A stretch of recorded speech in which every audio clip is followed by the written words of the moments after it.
screen and see what happens. Alright, this is a problem based on a spreadsheet way of answering the normal distribution curve. Alright, so here we have the average weight of a rat is 550 grams with a standard deviation of 73 grams. What percent of rats weigh less than 425 grams? And I'm going to use a spreadsheet to answer this. There are two methods. And it's up to you which one you want to do, method 1 or method 2. Method 1 would be doing it like you're going to use the table. So you'd set up your z-score, so you'd say z equals x minus x bar divided by the standard deviation. And, plug in what you know. So you'd go z equals x in this case. Well, that would be the weight of the rat that you're interested in, and we're interested in 425 grams. So that would be 425 minus the average, mean, and the mean is this 550 up here. So that'd be 550, and we would come up our z-score like normal, and divide by the standard deviation, which is 73. Alright, so if you type this into a calculator, be careful, it's 425 minus the 550, hit equals, make yourself safe, and then divide by 73. Negative 1.712. So this would be z equals negative 1.7, 123. We'll go 4 decimal places. Alright, so if we're going to use a sheet to find the percent, we'll go to our spreadsheet and we'll use the formula norms, and we want the distribution. So we'll do NormDist and just type in the number negative 1.7123 and hit enter. So it gives us a, change to a percent while we're here, make life easier, a 4.34%.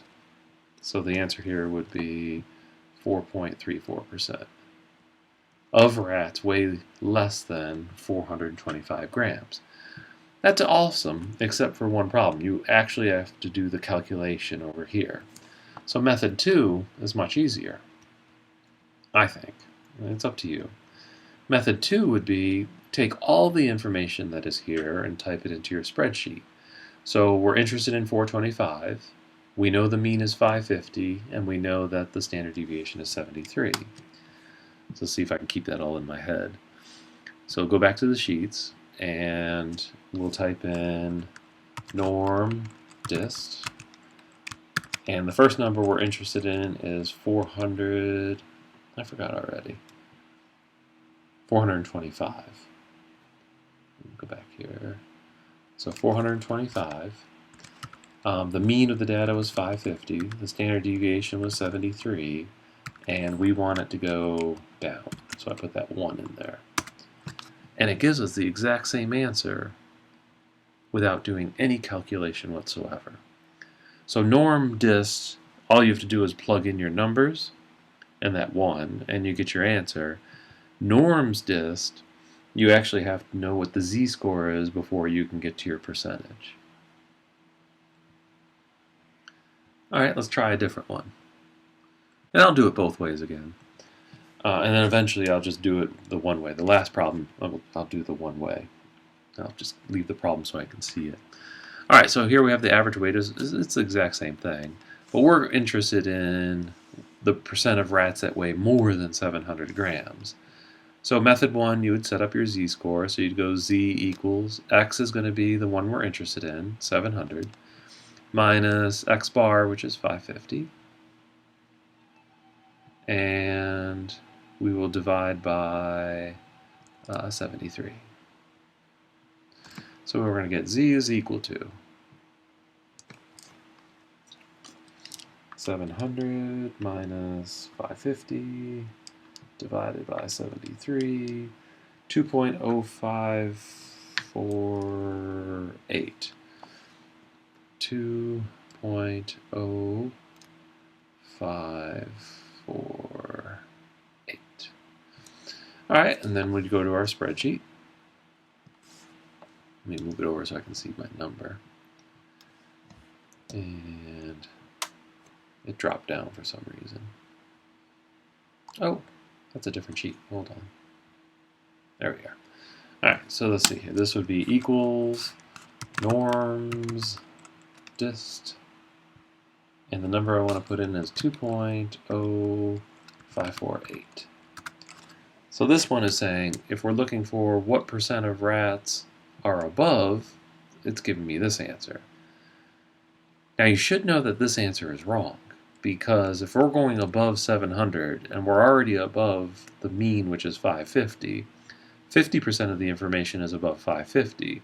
So if we go further to the right, which is 700, it should be less than 50. And this answer is 98.01.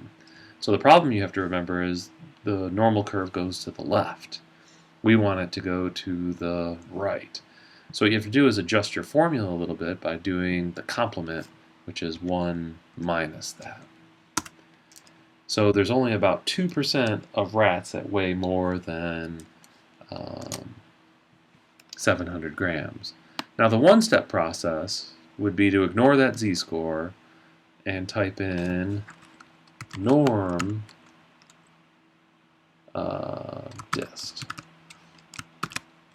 And then you put in your value you're interested in, 700. You put in your mean, your standard deviation, and that 1. And again, though, this will give you the big answer. And we want to change it to a percent, so we'll do that percent. But again, it's going the wrong direction, so we want to go the other direction, so 1 minus it. And it gives you the exact same answer. But you don't have to do any calculations. And the reason that I had to go to 4 decimal places here is if I only wrote 2, it probably would give me the wrong answer. So let's put in 2 and just see what happens and how far off it would be. It changes the answer dramatically. So when rounding your z-score with a spreadsheet, it's going to change your answer a lot. So you have to be really careful. So that's why I like leaning towards NormDist, because it gives you the exact answer without rounding error, and you don't have to do any calculations. You just have to remember to go 1 minus if you're going to the right.